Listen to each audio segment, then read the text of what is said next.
Зэм Монголын ютубер хуудас та бүхэндээ дараагийн гайхамшигтай амьдралыг туулсан нэгэн зайрангийн талаарх болсон явдлыг хүргэж байна. Шорон дамжсан зайран дамдин Ширэндэв Эренчин хоёрын нүдэн дээр гинтхэн алга болжээ. Хөвсгөл аймгийн Эренчин Лумб сумын дарахад зайран Жамбын дамдингийн атал явдлыг нутаг усныхны төдийгүй нийслэлчүүд ялангуяа тэр үеийн төрө засгийн томчууд андахгүй мэднэ. Дэрвийн гэдэг нь өнгөрсөн зууны 60-70 оных юм. Мэрэг төлөг хараалж ятхын хэрэгээр халахын хамаг шоронг дамжин 30-аад жилийг торны цаана өнгөрөөжээ. Тэрвэр нэг хэсэг салхитын гих шоронд төрсөн гэртэн гимшиг амьдарч байсан гэдэг. Шоронгийн хулгайчууд болон атманууд хуйг дарга нарын хувьзыг хилж заримынх нь нар талыг бүрэн таах тул бараг дархалагдсан нэгэн байжээ. Монгол хөрг идэж уух, өмсч зүүхээр ёстой тасардгүй байж. Мөнгө нааран дээрэн ил тавьчихдаг, хинч авдгүй байсан гэх. Харин нэг өдөр мөнгнөөс нь алга болжээ. Тэрнийг мэдсэн хоригдлууд бужигнаад явчихсан гэнэ. Энэ тухай яриа тэрүүгээр нисэх мэтэд тарж бүгд сонссон ойлгомжтой. Салхитын шоронгийн 100 атман дашин ядма бүх овгорыг цуглуулад. За эцгийн мөнгөнд гар дүрсэн хулгайчин гидсэн энэ шин дүүрч үхэн гэж цуу тараажээ. Төдөлгүй нөгөө мөнгийг зайран дамдингийн нааран дээр ганц их дутаалгүй авчираад тавьчихсан байсан гэдэг. Тэрхүү шоронд ардын багш хочод нэрд гарсан хоригдол Фернлен найдан гэж байжээ. Тэр үе зайрангаас би оргомоор байна. Надад нэг туслаач гэж гуйдаг байж. Баригдахаас хойш оргож ял нэмээд яадаг юм бэ гэд хөдөлдгөө байсан гэж. Хорвогийн нарыг байгаагаар нь хэд хоногч гэсэн харж хаад буцаад орвол хэдэн жил нэмүүлсэн чи яадаг юм гэд болохгүй болохоор нь за тэгвэл би чамд ганц л туслана. Энд чи битгий хэлээрэ. Хизээг удахгүй хэлнэ. Өдөр болгон надтай уулзч бай хэмээсэн гэдэг. Найдан өдөр бүр уулзаж боломжтой цаг өдрийг хүлээсээр байвгэн уулзах болгонд л мэрэглээд өнөөдөр хэрэггүй гэдэг байж. Яг 21 дахь өдрийн өрөө одоо явдаа гэсэн гэн. Тэр бараг зүгээр шахуу гараад явчихсныг үзээд хоригдлууд ихэд гайхсан гэдэг. Шоронд байхтан яг хүн шиг биш ч бусдаар хоригдлуудад үргэлж тусалж дэмждэг байжээ. Дэмэсэдэд бурханчлан тагсан байдаг нь энэ юм.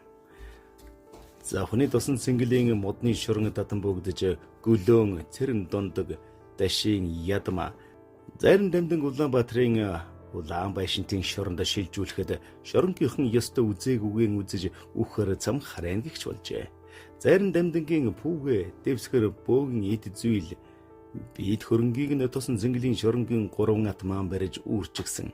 Мань хүн шилвсэн тодортой дугуй хийтэй цэнхэр торгон дээлтэй хит хутга зүүчгсэн морилж байсныг хотын шоронгийн хулгууруудаас авахулаад хуйг өдөрлгүүд нь хараад алам ярьсан ч юугинч хурааж оролдоогүй гэдэг.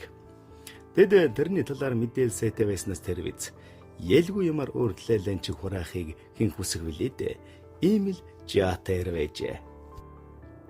Тэрний төрсөн охин Батчулун эцгийнхээ талаар инхүү дурссан байдаг.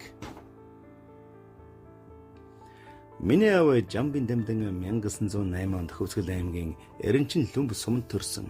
Эцэгхийн гар дээр өсч дүү нартайгаан бужигнаж бусд энэ лайдал хүмүүжсэн хүн дээ. Аав минь эмээ ээж нь удам дамжсан хүч чадалтай нэр төртэй удагнууд байсан гэдэг. Тэдний тэнгэрийн зараалын дагуу бөөгн эрдмийг 9 настайдан өвлөн хуйгалсан гэдгийг. Нутгийн эвдийн хийдэч шавлан сууж байсан удаатай. Монгол төвд бичигтэй тооны ухаанд жинхэнэ гаргууд хүн байлаа аав минь. Би сургууль байхдаа аавын чадлыг сонирхон сордог байв. Тоогоор мэргэлдэг учраас тэгсэн хэрэгэлтэй. Хэдэн ч оронтой тоог квадрат зэрэгтэй шилжүүлж хариуг нь алдаа мадаггүй гаргадаг. Шууд хэлдэг байсан. Математикийн ямар ч багш тэгж цээжээр шууд хэлээд байхгүй шүү дээ. Бичгийн их хүн Эрдэмтэн Бямбын Эренчингой угсаатны зөв судлаач доктор Бадам Хатантай их дотн харьцаатай байнга уулзаж учирдаг байсан юм. Шоронд байхад ч энэ хоёр том хүн хувийн болон бусдын хүсэлтээр эргэж, тойрч, уулзаж учирч явсан юм байна лээ. Тэр бүхнийг надаас гадна төрийн томчууд бүгд мэднэ дээ. 1938-аас 1968 оны хооронд халахын хамаг шоронгод амьдсан байдаг юм. Хэлс хэрэгээр хүний амьдралын 30 жилийг шоронд өөрдөг байсан хэлмэгдэлтийн үеийн хар он жилүүдийг яалтаа билээ. Тухайн улс төр нийгмийн нөхцөл байдал нь тийм байсан юмыг бид яах вүлээ дээ. 1969 оноос хойш баригдаж барайгүйч Улаанбаатарыг эргэж тойрон нүүж, нуугдаж, мөрдөгдөж, хавчигдаж явсаар насыг барсан да. Нутаг рууган явж ихч дүүсдэгэн уулзаад босож явхтаа 1972 онд Хөвсгөлийн Алаг Эрдэнэ суманд нас барсан байдаг. Алаг Эрдэнэ сум аав нь ер нь их таардгүй газар байсан санагдав. Дэндээс л дандаа баригдсан байдаг. Их сонин түүхэд төөргөн тийм байсан юм уу хэн мэдлээ. Үзэл бодол, итгэл үнэмшилдэн үнэнч байж, үнд тусвалж явбал бүх зүйл бүтдэг хорвоо гэж үр хүүхэддэн аав минь ихэд загтаг байлаа. Бид аавасан өвлж явсан юм бараг байхгүй дээ. Харин манайхан бүгд шулуун шудраг талдаа нь аавын ариншин байж магадгүй. Түүнээс эд хөрөнгө энэ тэрээс нь үлдээгүй. Өөрөө л аргыг нь хайсан бол тэгээч ухаантай хүн ондоо шүү дээ. Өр хүүхдүүдэд минь гай болно гэж бодсон юм байлгүй дээ. Авдраар л юмтай байсан санагддаг.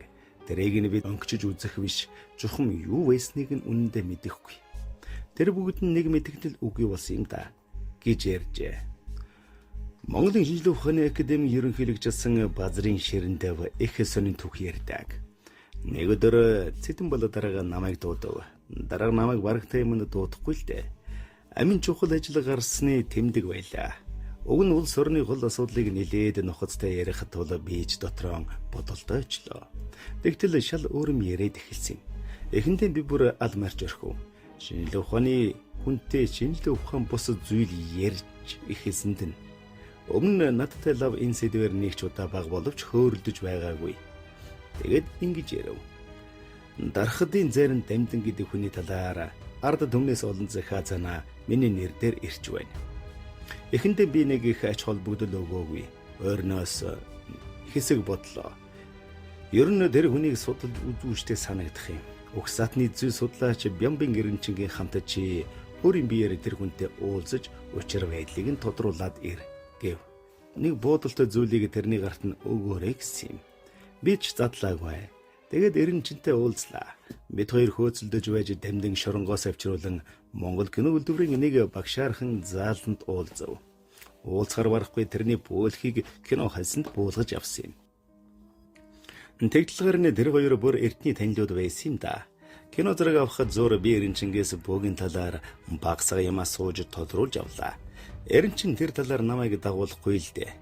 Мэргэжил сонирхлонч тийм юм билээ. Дамдан хоёр хөөгөн өмсөд эд бөөлж байхтаа газраас хөндөрч таасны тэхий голд их л өндөр төхөөрч тогтос хийснийг би нүдэрээ үзсэн юм да. Тэр гайхамшигтай агшныг одоо хүртэл санаж явдаг юм. Баргийн мартагддаг шүү дээ. Тийм онцгой үйл явдал хизээч үл мартагддаг нь жам юм. Тэгээд бүүсний дараа хэсэг ярьж суутаад тэр нэг мэдсэн чинь орсоргүй алгуулсан байлаа. Би дараагийн үг гэсэн юмыг ч өгч чадаагүйдэн бантаад Эренчингээс нөгөөхөн хайчваа гэтэл хаалгаар лавгараагүй гэж билээ. Энэ тухай зэдэн балд танилцуулаад нөгөө юмыг нь ч өгч амжаагүйгэн үнэнээр нь хэлв. Тэгэхээс жаргагүй байсан юм. Түүнд худал хэлтэй нь штэ. Дарга миний үгийг тун хянамгай сонсоод би нэг уулзах юмсан. Даанч боломжгүй юм да гэж билээ. Тэрбэр чухам юу удаж тэгж хэлсэн нууц хоцорсон юм. Харин авсан кино зураг сэлтэн Монгол кино үйлдвэрийн архивд хадгалуулсан. Үүнийг дэлхийн улс орнуудад үзүүлж таниулбал Монгол хүний чадварыг гайхуулна гэж бодоод 90-ад оны ихээр нөгөө зураг сэлтийг хайж үзв. Гэтэл хариуцлагагүй нөхөд аль хэдийнэ устгасан байсан та гэж нэмж ярьсан байна. Угсаатны зүйл судлаач Бадам Хатан бас нэгэн сонин зүйл ярьдаг байжээ. Тэрээр зарим Дамдан анх удаа би өөрөө Эренчин багштай танилцуулсан юм. Дамдан зарим мөрөнгийн мөрдөнд байсан үе л дээ. Аймгийн намын хорооныхонтой ярилцаад мөрдөнгөөс төр гаргаж буудлын жижиг өрөөнд Эренчин багш Дамдантай уулзангуудаа бөөлж өгөхийг хүстэл Дамдан үнээс чинь болоод л энд сууж байгааг та мэдэх билээ гэдэд татгалцсан. Гэвч ивийг нь болоод бөөлүүлсэн Эренчин багш бид хоёрын тавилан айлдж хайрл гэхэд За гэд хууран татаж онгодон оруулаад эренчин багшид. Та санд сэдсэн зүйлэн бүрэн хийж гүйцээж чадалгүй байсаар энэ ертөнцөөс явах юм байна. Харин энэ бадамхатан санснан гүйцээгээд нэг их наслахгүй одохонд гэж хэлв. Мэдээж л дээ. Миний зориг баг эренчин багших агуун ойлгомжтой шүү дээ хэмээжээ. Бас нэгэн сонирхолтой баримтыг одоо хүргэе. Өнгөрийн бо судлаач Диосигийн Монголд судалгааны ажиллаар ирээд эренчингуйтай уулзаж Монгол өвөгийн чадлыг ганцч болов харгасан гэжээ. Эренчингуй тэр бололгүй яах вэ гэд шоронгоос гараад хайласад амьдарч байсан дамтантай уулзуулсан байна. Учир явдлан ярьсны дараа зайран дамтан бөөлгүүлсэн бөгөөд тэр эрдэмтэн Диосигд хандан холоос ирсэн танд би нэгэн бэлэг барья. Хулгайн онгодоор зүүн өмнө зүгийн нэгэн айлаас мөнгөн аяг авчруулан танд өгнө гэжээ. Ингээд баахан бөөлж өврөөс нэгэн мөнгөн аяг гаргаж ирээд тэрэнд өгсөн байна. Хоёр эрдэмтэн мэл гайхаж цэл хөхөрч маргааш нэрнчингуй үүнийг газар дээр нь шалгая. Хаанаас хэрхэн авчив? Тэр газар нь очиж нүдээр үзье гэжээ. Ингээд нэгэн машин хөлөглөн Диосигийн дамдын хоёрыг дагуулад гарч өгч. Тэгээд Сүхбаатар аймгийн Мөнххан сумын нэг айлд очисон бөгөөд сонин сайхан ирээд дийлгэж байх зураа эренчингуй танайх ойрын үед ямар нэгэн эд зүйл алдаагүй гэд асуужээ. Бид амбул гуруулхна байдаг. Автрандаа байсан мөнгөн аягаан өчигдөрхөн өржигдэрхэн ч юм алдаад гурван биенээ хулгайд хардаад сууж байна гэжээ. Тэгтэл эренчингуй зүнхнээсээ нөгөө мөнгөн аягийг гаргаж ирээд үзүүлтэл одоо ямар сони юм бэ? Яг мөн байн шүү дээ гэд дүү алдаж цааж гин. Өнөө үед бол гар утсаараа бибидэн хэл дамжуулаад тохирч өгчэй гэсэн. Эрдэмтэн Диосигийн энэ байдалд итгэж ядан эднэр хувилдэж байж магадгүй гэж бодоод та хөөргөө надад бэлэглээч гэсэн байна. Дамдын халахын нутгаас аваад гарч чадвал хамаагүй. Ав гэд гарын хөөргөн Диосигд өгчээ. Диосиг маргааш нь нэсгийн гайлаар орохдоо зайрангийн өгсөн хөөргийг зүнхнээсээ гаргаж үзэх гэтэл тэр нь аль хэдийн зүнхэнд нь байхгүй байж. Диосиг зүнхэн гараасан огт салгаагүй нэг хонжээ. Ингээд ихэд сүсгэлж Монгол өвөгийн хүч чадлыг нүдээр үзэж давхар шалган биеэр мэдэрлээ гэд нутаг бутсан гэдэг. Дамдын зайран дарахад өвөгийн өвөрмөцөө дуудалгыг Бямбын эренчингуйд өөрөө хэлж өгч бичүүлсэн нь Францад хэвлэгдсэн Монгол өвөгийн судалгааны хэрэглэг түн хэмээхэн номонд сар өдрөөр нь тэмдэглэсэн байдаг гэнэ билээ. Зайран дамдын онгод нурсан үедээ жаахан хар талын юм хийчигдэг нь цөөнгүй хүнд тусч ам дамжин яригдсаар цагдаа шүүхийнхний чихэнд очдгоос инхүү олон жил хэлмэгдэн хэлсгэргээр шорон оронд орж байсан бололтой юм. Түүнээс биш бусад талаар бүү лам нар байсан ч жарлолоотонд тэгж их сүр дүүлэн болон орон шоронгоор шийдэгдэд байдгүй байлаа. Зарим нэг зүйл гардаг ч тэгж ингэсгийгээд анхааруулга донгодуулга хэлбэрээр өнгөрдөг байсныг өгүүлэхэд илүүдэхгүй болов.